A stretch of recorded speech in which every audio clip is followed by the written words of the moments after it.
And it's not a greed thing, because if I liked them, I'd eat them, but I don't like to eat them. Right. I just sell them. They're good for you. At 80 years old, Tom Selleck has finally broken the silence about the man who changed his life. For decades, fans assumed his rise to stardom was built on charm, luck, and raw talent. But Selleck insists there was something more. Someone more. A quiet force who shaped him behind the scenes, long before Magnum P1 made him a household name. That man was James Garner, Hollywood legend, American icon, and the mentor Selleck never asked for but desperately needed. Now, after years of holding back, Selleck is revealing the truth, how Garner guided him, protected him, challenged him, and ultimately taught him the most important lessons of his career and his life. But the story isn't just about gratitude. It's about a bond forged in humility, humor, and heartbreak. And the moment their lives first collided is a moment Selleck says he'll never forget. Before James Garner ever entered the picture, Tom Selleck was just another struggling actor. Long before the fame, the mustache, and the Ferrari of Magnum P1, he was a college kid trying to pay rent, taking any bit part Hollywood would throw at him. He did commercials, modeling gigs, awkward game show appearances, anything to survive.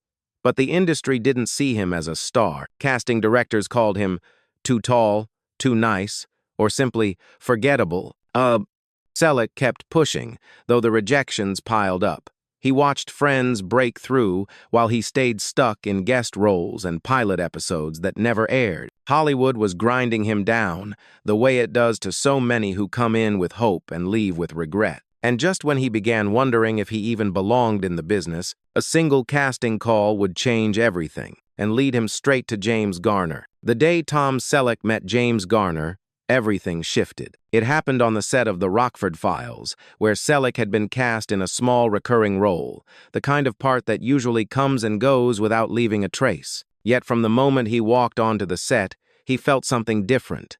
Garner wasn't just the star, he was the center of gravity. Warm, relaxed, effortlessly charismatic, he treated everyone from producers to the guy holding the boom mic exactly the same. For Selleck, who had spent years around egos, attitudes, and condescension, Garner's kindness was almost disarming. Instead of sizing him up or brushing him off like so many others had, Garner welcomed him. He cracked jokes, gave advice without making it sound like advice, and even pulled Selleck aside between takes to talk about the craft in the simplest, clearest way possible. Selleck later said, "He saw something in me before I ever saw it in myself."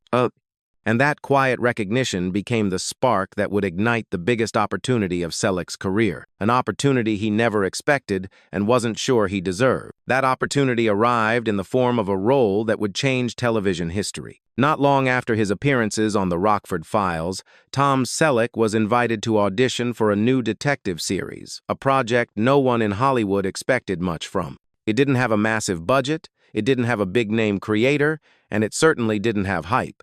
But it had one thing going for it.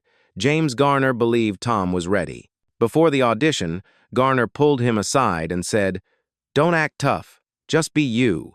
That's what they'll remember." Those words became the compass Selleck needed. He walked into the room relaxed, natural, and completely himself, and he booked the job. The series would become Magnum P.I., a cultural phenomenon that launched him into superstardom. And while the world credited Selleck's charm and talent, he knew the truth. Garner had handed him the confidence he needed at the exact moment he needed it. But with fame came pressure, and with pressure came choices. Choices Selleck would struggle with until Garner stepped in once again. Fame doesn't just lift you up, it tests what you're made of. As Magnum P.I. exploded into a national sensation, Tom Selleck found himself living a life he had never imagined. Magazine covers, awards, adoring fans, and Hollywood calling him its next leading man. But success brings a new kind of pressure, the kind that whispers you must stay on top or disappear. Offers poured in, scripts arrived non-stop, and everyone seemed to want a piece of him. In the middle of the whirlwind, Selleck felt the beginnings of burnout. The long shooting days, the constant expectations, the fear of making the wrong move, all of it began to weigh on him. He admitted later he started doubting himself, wondering if he was just the guy with the mustache, rather than a serious actor. And right when the pressure threatened to swallow him whole, James Garner stepped in again. Garner reminded him that fame was fleeting, but character was forever. "Do the work," he told Selleck, "and don't let the spotlight change who you are." Those words anchored Selleck during his darkest moments. But the biggest test, the one that would nearly derail his entire future, was still waiting for him, and once again, Garner would be the one to pull him through. The greatest test of Tom Selleck's life came disguised as the biggest opportunity of his career. At the height of Magnum P.I.'s success, Hollywood came calling with a role that could have changed everything. Indiana Jones, George Lucas, and Steven Spielberg wanted Selleck. He was their first choice, rugged, charming, sharp-witted. The offer was real, but the timing was a nightmare. Selleck was still under contract with Magnum. The studio refused to release him, and he was forced to turn down what would become one of the most iconic characters in film history. Overnight, he went from Hollywood's rising favorite to the guy who missed his chance. The disappointment nearly broke him. He questioned his future, his judgment, even his worth as an actor. And that was when James Garner stepped in once more. Garner reminded him that a career isn't defined by the roles you lose, but by the man you remain afterward. "You didn't fail," he told him. "You honored your word. Not many do that anymore."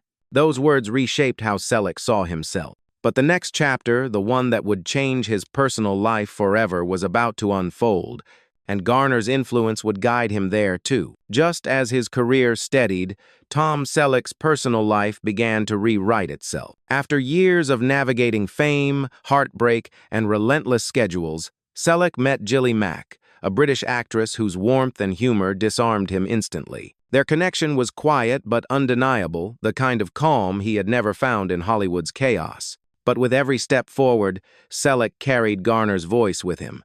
"Protect what matters. Fame won't tuck you in at night." Taking that advice to heart, Selleck made a bold choice. He stepped away from Hollywood's spotlight to build a life grounded in something real. He bought a ranch in Ventura, traded premieres for horseback rides, and built a family defined not by publicity, but by peace.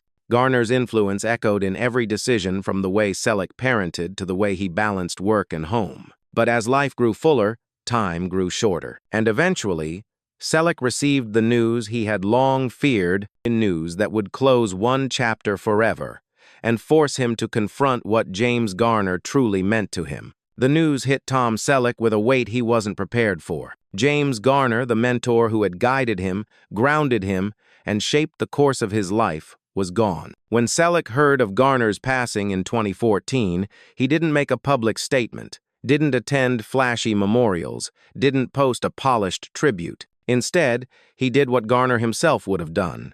He grieved quietly. Selleck later admitted that losing Garner felt like losing a piece of his foundation. Garner wasn't just a co-star or a Hollywood friend. He was the man who taught him how to stay decent in an industry built on ego, how to stay human in a business that forgets humanity. In interviews, Selleck's voice softened whenever Garner's name came up, a raw mix of gratitude, admiration, and a lingering sadness time could never fully erase. Now, at 80, Selleck finally speaks openly about what Garner meant to him and how deeply he influenced every chapter of his life. But there is one final truth he has saved for last. A truth about the legacy James Garner left behind, and why Tom Selleck believes the world still doesn't fully understand the man he knew. What Tom Selleck reveals next is perhaps the most powerful truth of all. He says that James Garner's real legacy isn't the Rockford Files, isn't Maverick, isn't even the decades of unforgettable roles that made him a Hollywood icon. Garner's greatest legacy, according to Selleck, was the way he treated people. Garner believed that kindness was a form of strength, not softness. He stood up for crew members when studios tried to underpay them. He walked off sets when producers disrespected colleagues. He refused to let fame turn him into someone he didn't recognize. In an industry built on image and ego, Garner chose integrity every single time. Selleck admits that he modeled his own life around those values. His ranch life, his quiet marriage, his distance from Hollywood chaos, all of it echoes the lessons Garner left behind. "He taught me to be a good man before he taught me to be a good actor," Selleck says. And now, in his 80s, Tom Selleck carries one lingering thought, a truth he's never spoken until now, that without James Garner, the man the world knows as Tom Selleck might never have existed. But there is still one final message Selleck wants the world to hear. A tribute he believes James Garner earned long before he ever received it. Tom Selleck's final tribute to James Garner is not loud, it is deeply human. He says the world remembers Garner as the charming cowboy, the smooth, unshakable detective, the man who wore humor like armor. But Selleck wants people to know the side the cameras never captured, the man who stayed late to help young actors run their lines, who apologized when he was wrong, who sent handwritten notes instead of emails, who chose humility over headlines every single time. Selleck believes Garner represented something Hollywood is losing: decency, a quiet, unwavering decency that shaped sets, shaped careers, shaped lives. James didn't just act like a good man, Selleck says. He was one. And in revealing all this at 80, Selleck also reveals something about himself, that everything good, steady, grounded in him traces back to the lessons Garner left behind. But there's one last truth Selleck shares, one he hopes the world won't overlook, that the bond they shared wasn't fame, wasn't success, wasn't even mentorship. It was friendship, the kind that outlives careers, outshines awards, and outlasts time itself. And now, at this stage of his life, Tom Selleck finally understands exactly what James Garner gave him, a gift he's ready to name.